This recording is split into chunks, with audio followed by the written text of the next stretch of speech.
Economics. Today we are going to start binomial distribution given by Bernoulli, Pascal. Okay, so let's begin the class. Chronology क्या है binomial distribution की? तो सबसे पहले जो है पास्कल ने बायनोमियल डिस्ट्रीब्यूशन दिया था 1654 में, देन बर्नौली ने उसमें कुछ एडिशन किया 1713 में, एंड देन डी मॉवरे जो है 1730 में आते हैं, वो अपनी जो है बायनोमियल डिस्ट्रीब्यूशन में कुछ एडिशन करते हैं. ठीक है, तो क्रोनोलॉजी क्या हो गई बायनोमियल डिस्ट्रीब्यूशन की? तो पास्कल, बर्नौली एंड डी मॉवरे. ठीक है, तो इन लोगों ने जो है मिलके बायनोमियल डिस्ट्रीब्यूशन दिया है. अब समझते हैं बायनोमियल डिस्ट्रीब्यूशन आखिर है क्या. तो बायनोमियल डिस्ट्रीब्यूशन जो है एक डिस्क्रीट प्रोबेबिलिटी डिस्ट्रीब्यूशन है. ध्यान से समझना क्या है ये, एक डिस्क्रीट प्रोबेबिलिटी डिस्ट्रीब्यूशन है. ठीक है, हमने जो भी पीछे वीडियो में जितने भी शॉर्ट वीडियो मैंने बनाई थी, टी डिस्ट्रीब्यूशन, का स्क्वायर डिस्ट्रीब्यूशन, एफ डिस्ट्रीब्यूशन से रिलेटेड, ये सब डिस्ट्रीब्यूशन कैसे थे? वो कंटिन्यूअस प्रोबेबिलिटी डिस्ट्रीब्यूशन थे. मैंने बार बार मैं बोल रही हूँ कि आप जाके एक बार प्रोबेबिलिटी डिस्ट्रीब्यूशन वाली क्लास देखना, उसके रिलेटेड ही ये सारी क्लासेस जो है एक दूसरे से ही रिलेटेड है. प्रोबेबिलिटी डिस्ट्रीब्यूशन में मैंने दो डिस्ट्रीब्यूशन बताया था, कंटिन्यूअस एंड डिस्क्रीट. ठीक है, कुछ कंटिन्यूअस के पार्ट थे, कुछ डिस्क्रीट के. तो अभी जो मैं डिस्कशन कर रही हूँ वो है बायनोमियल डिस्ट्रीब्यूशन, जो कि डिस्क्रीट प्रोबेबिलिटी डिस्ट्रीब्यूशन का पार्ट है, और जो बताता है कि किसी एक्सपेरिमेंट के n टाइम्स रिपीट करने पर किसी एक्सपेरिमेंट को n टाइम रिपीट करने पर सक्सेस कितनी बार आएगा, ये जो है बायनोमियल डिस्ट्रीब्यूशन बताता है. ठीक है, कि अगर आप जो है फिक्स कोई n नंबर ऑफ ट्रायल्स जो है, या आप किसी भी जो ट्रायल को आप n नंबर बार रिपीट करते हो, ठीक है, या किसी एक्सपेरिमेंट को आप n नंबर बार रिपीट करते हो, तो भी करने पर सक्सेस कितनी बार आएगी, जो उस चीज को बताता है क्या, बायनोमियल डिस्ट्रीब्यूशन. ठीक है, इसमें कंडीशन क्या है बायनोमियल डिस्ट्रीब्यूशन की? तो कंडीशन का शॉर्ट फॉर्म इस तरह याद कर लो, BINS. ये जो है क्या है, कंडीशन है बायनोमियल डिस्ट्रीब्यूशन की. क्या मतलब है इसका? तो देखो BINS, बी मतलब है बाइनरी आउटकम. ठीक है, बी मतलब क्या है, बाइनरी आउटकम. क्या कहना है मेरा कि देखो बायनोमियल डिस्ट्रीब्यूशन जो है इसमें सिर्फ दो आउटकम होते हैं, याद रखना, यही इसका सबसे इंपॉर्टेंट फीचर है BINS. ये जो हम कंडीशन पढ़ रहे हैं, इसको मैंने क्या कहा, शॉर्ट फॉर्म में याद कर लो. तो बी का मतलब है बाइनरी आउटकम. ठीक है, ये सबसे इंपॉर्टेंट इसका कंडीशन है कि जो आउटकम होगा बायनोमियल डिस्ट्रीब्यूशन में वो क्या होगा, सिर्फ दो आउटकम्स होंगे. सिर्फ दो आउटकम्स होंगे. कौन कौन से दो आउटकम? या तो सक्सेस होगा या फेलियर होगा. जैसे लाइफ में सिर्फ दो ही आउटकम होंगे, एग्जाम देने के सिर्फ दो ही आउटकम होंगे, कोई तीसरा आउटकम नहीं होगा इसमें कि या तो आप सक्सेस हो गए या फेल हो गए. ठीक है, तो वही बायनोमियल डिस्ट्रीब्यूशन की कंडीशन है पहली, कि बाइनरी आउटकम आएगा. ठीक है, बायनोमियल डिस्ट्रीब्यूशन में पहला कंडीशन उसकी होने की क्या है, कि बाइनरी आउटकम आएगा, या तो सक्सेस या फेल. ठीक, उसी तरह आई का मतलब क्या है? तो आई का मतलब है इंडिपेंडेंट ट्रायल. इंडिपेंडेंट ट्रायल्स मतलब कि जो हर ट्रायल्स होगा वो दूसरे से इंडिपेंडेंट होगा. ठीक है, अगर आपने जो पहली गलती की है आप दूसरे ट्रायल में गलती ना करोगे, क्योंकि आप इंडिपेंडेंटली परफॉर्म कर रहे हो दूसरी बार. ठीक है, तो ये जो कंडीशन है बायनोमियल डिस्ट्रीब्यूशन की, पहली क्या है कि बाइनरी आउटकम आएगा, मतलब दो आउटकम आएगा, या तो सक्सेस या फेलियर होना चाहिए. दूसरा जो है कंडीशन है कि इंडिपेंडेंट ट्रायल्स हो, मतलब हर ट्रायल जो है दूसरे ट्रायल से क्या हो, इंडिपेंडेंट हो. ठीक है, तीसरा जो है एन का मतलब क्या है? एन का मतलब है fix number of trials. Fix number of trials.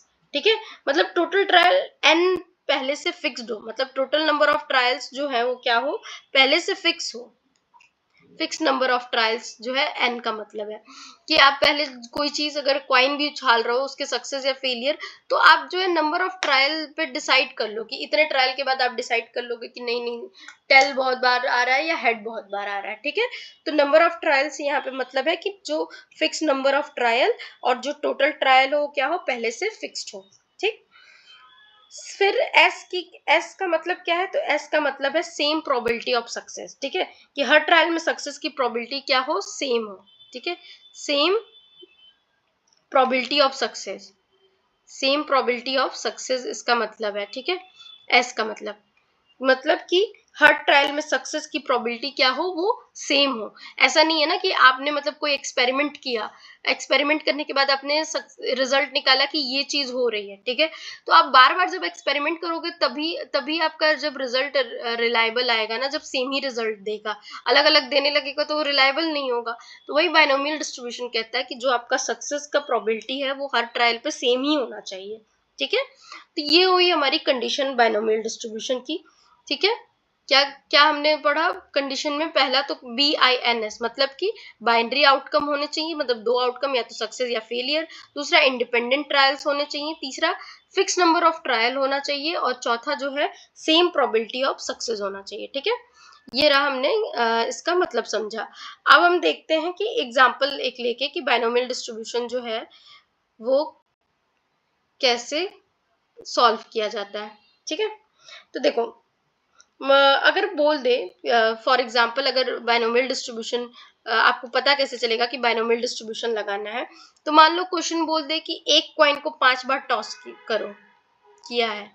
मान लो एक क्वेश्चन में लिखा हुआ कि एक कॉइन को 5 बार टॉस किया, जिसमें से हेड आएगा तो मान लो तुम्हारा सक्सेस होगा, ठीक है, हेड आएगा तो सक्सेस होगा, टेल आएगा तो क्या होगा, फेलियर होगा तुम्हारा।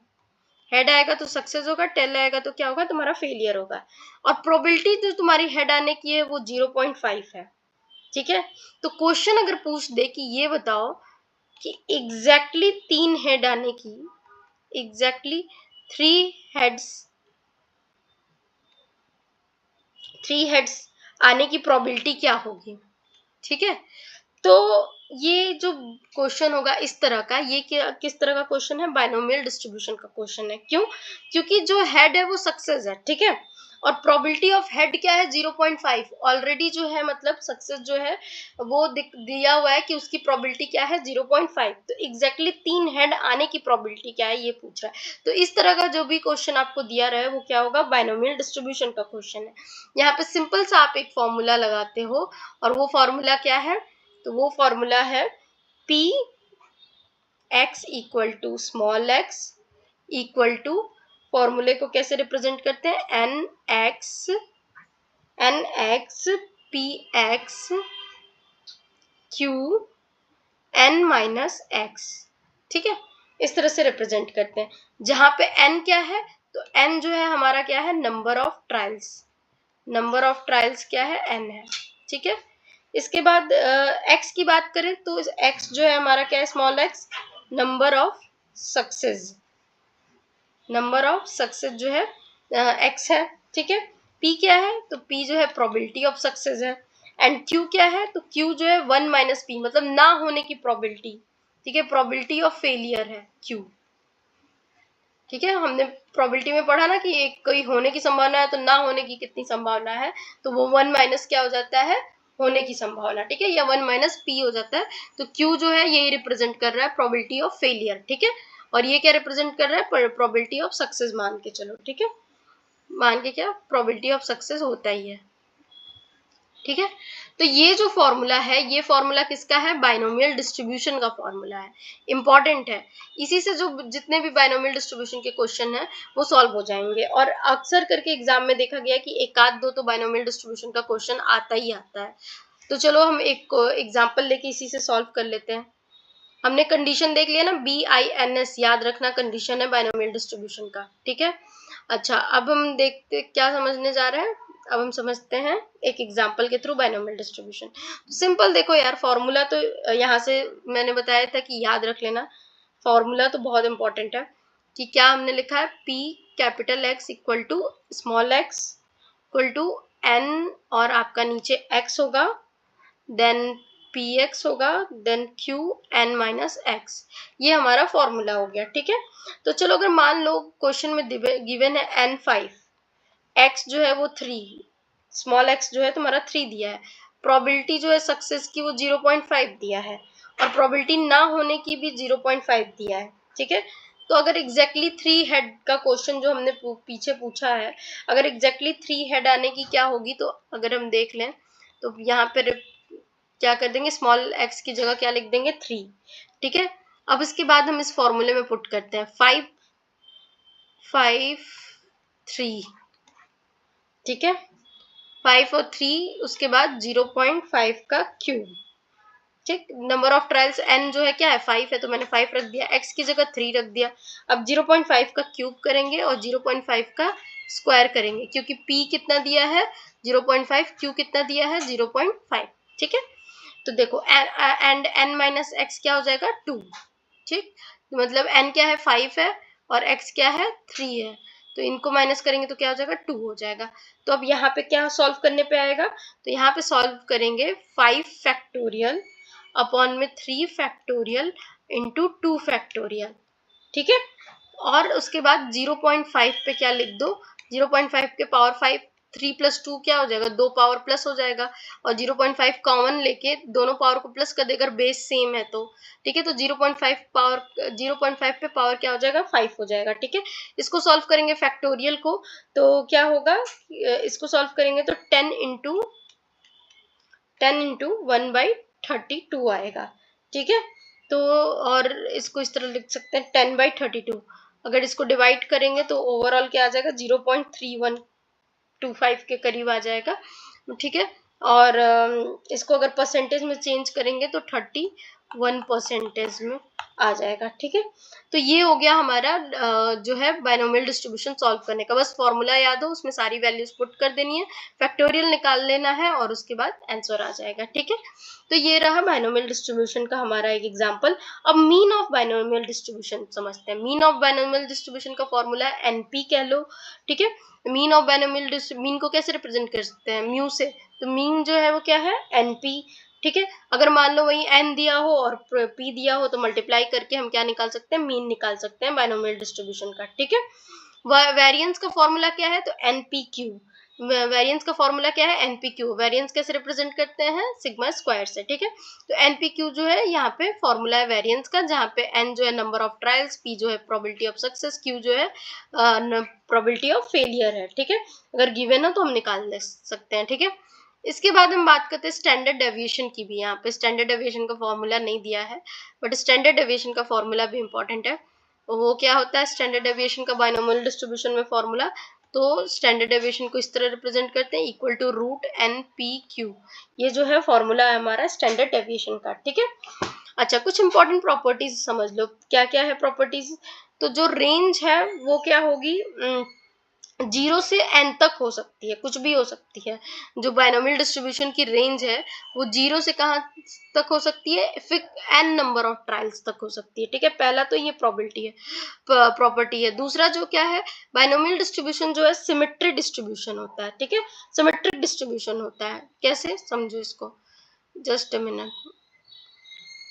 ठीक है, अच्छा देखो मैंने क्या कहा कि जो रेंज है वो क्या होगी, इंपॉर्टेंट प्रॉपर्टीज हम देख रहे हैं बायनोमियल डिस्ट्रीब्यूशन की। ठीक है, इंपॉर्टेंट प्रॉपर्टीज बायनोमियल डिस्ट्रीब्यूशन की।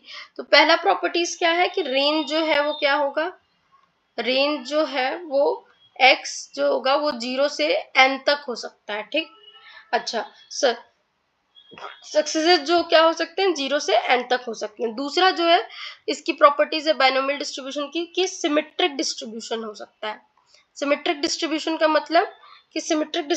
मतलब कि अगर P और Q होने और ना होने की प्रोबेबिलिटी जो है वो 0.5 है, तो डिस्ट्रीब्यूशन क्या होगा सिमेट्रिक हो जाएगा। अगर इक्वल है 50% दोनों की होने की प्रोबेबिलिटी है तो क्या हो जाएगा सिमेट्रिक हो जाएगा वो डिस्ट्रीब्यूशन। ठीक है, और generally binomial distribution discrete distribution होता है, तो इस तरह का दिखता है, देखो इस तरह का दिखता है। ठीक है, इस तरह का बायनोमियल डिस्ट्रीब्यूशन दिखता है, इस पे अपना आप तुम वो कर दो। ठीक है, ये हो गया बायनोमियल डिस्ट्रीब्यूशन का ग्राफ। अच्छा अब बात करते हैं next, right skewed when p is less than 0.5। ठीक है, तो पॉजिटिवली स्क्यूड होता है जब p जो है प्रोबेबिलिटी जो है वो लेस देन 0.5 की होती है, तो राइटली स्क्यूड होता है। निगेटिवली क्या होता है, जब प्रोबेबिलिटी जो है वो क्या है ग्रेटर देन 0.5 हो, तो लेफ्ट स्क्यूड होता है। ये सब क्या है प्रॉपर्टीज है, ये तीसरी प्रॉपर्टी हो गई हमारी। ठीक है, तो अब ये रहा हमारा ओवरऑल बायनोमियल डिस्ट्रीब्यूशन के बारे में। अच्छा एक और चीज समझ लेते हैं बायनोमियल डिस्ट्रीब्यूशन